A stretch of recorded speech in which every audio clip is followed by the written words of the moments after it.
Alors on peut se demander ce qui détermine quelqu'un à se jeter un jour à corps perdu dans l'animation culturelle. En ce qui me concerne, moi, je peux dire que c'est l'enfance, dès le départ. Quand j'étais môme, j'ai lu des quantités de livres qui sont, pour certains, encore dans la bibliothèque qui est derrière moi, que mon père m'a léguée. C'est une bibliothèque bourrée de livres, à laquelle j'ai passé des milliers d'heures, où j'ai appris à lire, et peut-être par la suite à écrire. C'est aussi le dessin et le croquis que j'ai pratiqué à grande échelle, des heures durant, avec l'obstination de l'enfance, sur des chutes de papier que mon père apportait du journal de l'Ardennais, où il travaillait comme employé de bureau. J'en ai dessiné à l'époque des Tarzans, des westerns, des cow-boys. Et par la suite, ça m'a conduit à faire du croquis, à me passionner pour les visages des gens, à me passionner pour les gens par la même occasion. Et puis, ce qui détermine aussi les gens, en plus de l'exemple, c'est aussi peut-être d'avoir des modèles, ou de se trouver des modèles par la suite, comme moi pour Jean-Paul Sartre, Léo Ferré, tout, des gens qui parlent aux gens, qui essayent de les comprendre, qui sont aussi parfois caustiques, à la fois tendres et durs, qui correspond certainement à un fond de tempérament qu'on a en soi, des potentialités qu'on retrouve au hasard de leur lecture.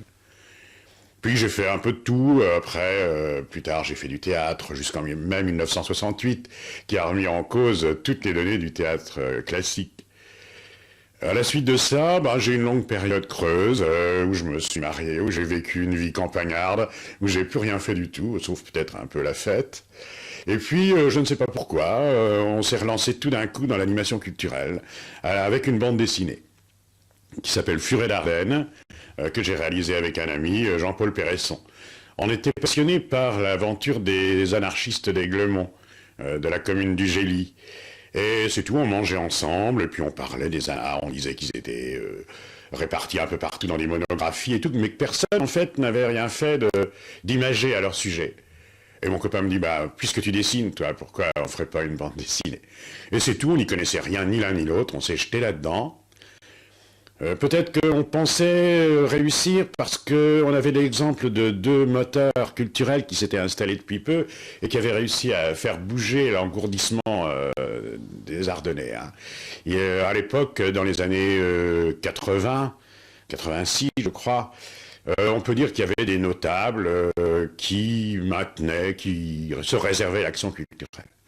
Et puis il y a eu deux mouvements de fond qui ont fait bouger les choses. Ça a été Terre ardennaise d'un côté, qui a supplanté les historiens officiels, on peut dire, qui se sont lancés dans l'histoire populaire et tout. On a vu qu'on pouvait réussir, qu'on pouvait dépasser les limites. Et puis Yves Kretzmeyer, avec sa bande dessinée aussi, qui a montré que dans les Ardennes aussi, on pouvait réussir sans avoir un passeport, sans être reconnu par les instances, etc. On s'est dit, après tout, pourquoi pas nous, puisqu'ils ont pu. Alors on les en remercie d'ailleurs, de nous avoir lancés comme ça. On s'est lancé dans la bande dessinée. On a fait Furet d'Ardenne, ça nous a fait plaisir. On a essayé d'imager un peu tous les anards de l'époque, les situations. Et puis ça nous a guidés, ça. J'ai été invité à la suite du bouquin par des groupes anarchistes, à des réunions à eux. Et là, je suis tombé sur des chanteurs et poètes, Denis Delaplace et Bruno Piat, avec qui je me suis mis à travailler par la suite, avec qui on a sorti des livres de poésie et de chansons. Le premier qui s'appelait Des mots d'amour sur du papier de verre, le second Du sel sur la queue, et tout récemment, là, il y a 15 jours, on vient de sortir Guimauve et Gingembre. À la suite de tout ça, eh bien, c'était une sorte de tourbillon culturel, on peut dire, en gros. On s'est retrouvé, on est devenu un pôle à notre manière, on s'est retrouvé avec plein de jeunes gens. Ça fait plaisir d'être avec des jeunes gens de temps en temps, hein.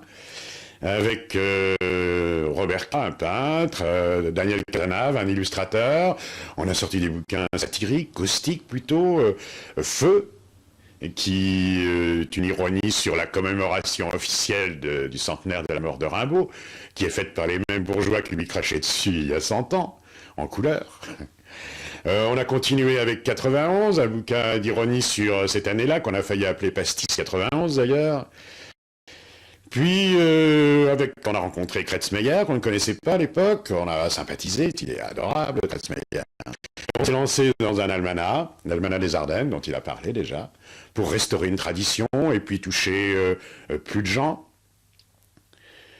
Bah, que dire encore? On a participé aussi à un journal satirique ardennais, ce qui était une gageure, une épreuve, mais aussi il faut dire, qui s'appelle Le Créton, et qui en est à sa 5e année d'existence, cas à cas, parce que c'est pas du tout évident de sortir un journal culturel dans un petit pays où les têtes de Turcs sont rares, et on est amené à tourner un petit peu en rond. Hein. Enfin, 5 ans, ça fait déjà un gros anniversaire pour cela. Bah, pour le reste, ma foi, bah, la lecture, l'écriture, le dessin, ça mène à toutes sortes de vocations. L'image ne saurait pas se passer de la photographie. Alors je me suis lancé dans la photographie, j'ai été formé à ça par un photographe professionnel, Michel Herbulot, qui était directeur de Color Star à l'époque, et qui m'a appris les rudiments. Je me suis lancé avec folie dans cette nouvelle passion. J'ai fait pas mal d'expos photos par la suite, j'ai photographié tout le monde, les gens, j'avais l'impression de capter le monde entier, ou l'Ardenne entière surtout, les villages, les gens, etc. Et puis, ma foi, on a touché à la peinture aussi, parce qu'on ne peut pas non plus dessiner sans avoir un jour envie de peindre. Alors là, j'ai peint les gens, j'ai peint les pays, j'ai essayé aussi d'apporter ma note personnelle, de changer les formes, de changer les cadres, d'utiliser le PVC, des tubes, enfin de faire mon petit remue-ménage culturel personnel, quoi.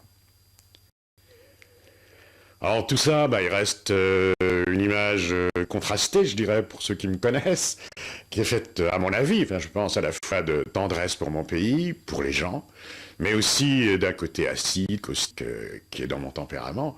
Mais je pense que l'un n'empêche pas l'autre, au contraire, que je pense être moins hypocrite, comme ça.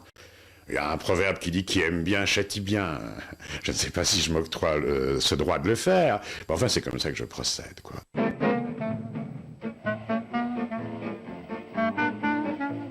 Là, c'est une série de fausses vraies peintures sur soie.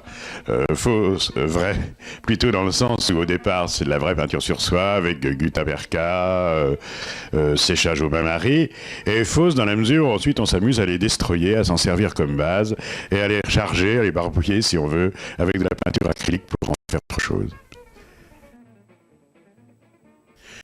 Et là, c'est la maison et le jardin de mon père que j'ai peint sur un carton en le disposant à plat et en laissant couler dessus pour former les contours le filet de peinture d'une boîte de peinture d'1 kg, maintenant à 40 cm de hauteur. Et ma foi, le filet de peinture se répand de manière un petit peu hasardeuse. C'est ce qui, à mon avis, sort de la convention picturale et de la convention du dessin aussi, en ajoutant un problème d'accident.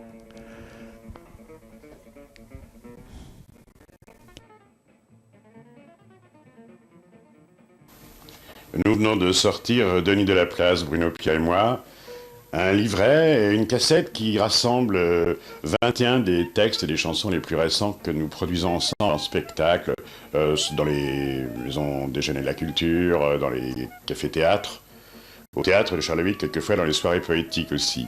Il y a 21 textes, un livret de 50 pages, une cassette d'1 heure, tout ça que nous vendons pour un prix modique, 30 francs, la cassette et le livre. Pour obtenir ce prix très populaire, populiste on peut même dire, nous avons rusé toutes sortes d'astuces et des concours bénévoles. Voilà. Ardennes, tourisme fils. Bien sûr qu'on aime les touristes, mais attention aux étrangers. Pas de Belges stupides, d'Allemands arrogants, de Hollandais avaricieux, d'Anglais hypocrites, de Danois. Au fait, c'est comment un Danois ? Ouais, on veut des touristes, mais pas à n'importe quel prix. Pas d'Arabes, de Libanais, de terroristes, pas de Polacs, pas de Mendigo, pas de Turcs, pas d'Amerlocs, pas de séducteurs napolitains, pas de Rital, escrocs et bavards, pas d'Espingouins, pas de Porto, qui nous prennent notre travail, pas de Suisses puants, plein aux as, pas de Basques racistes, pas de Bretons bretonnants, pas d'Alsaco, c'est des Allemands, pas de Marseillais vantards, pas d'Occitans qui puent l'ail et le pinard, pas de Chouans vendéens, pas de Ch'timis envahisseurs, de Parisiens, pas de Lyonnais gradoubles surtout, pas de Jurassiens, pas de Savoyards, pas de Marnais paysans, ras-le-bol des 51. Personne d'Épernay, ils nous pètent au nez avec leur champagne. Pas de 02, pas d'Aubois, ni de Rotel, et rien du Vousinois. Ah non mais, on veut bien faire des efforts, mais faut tout de même pas exagérer.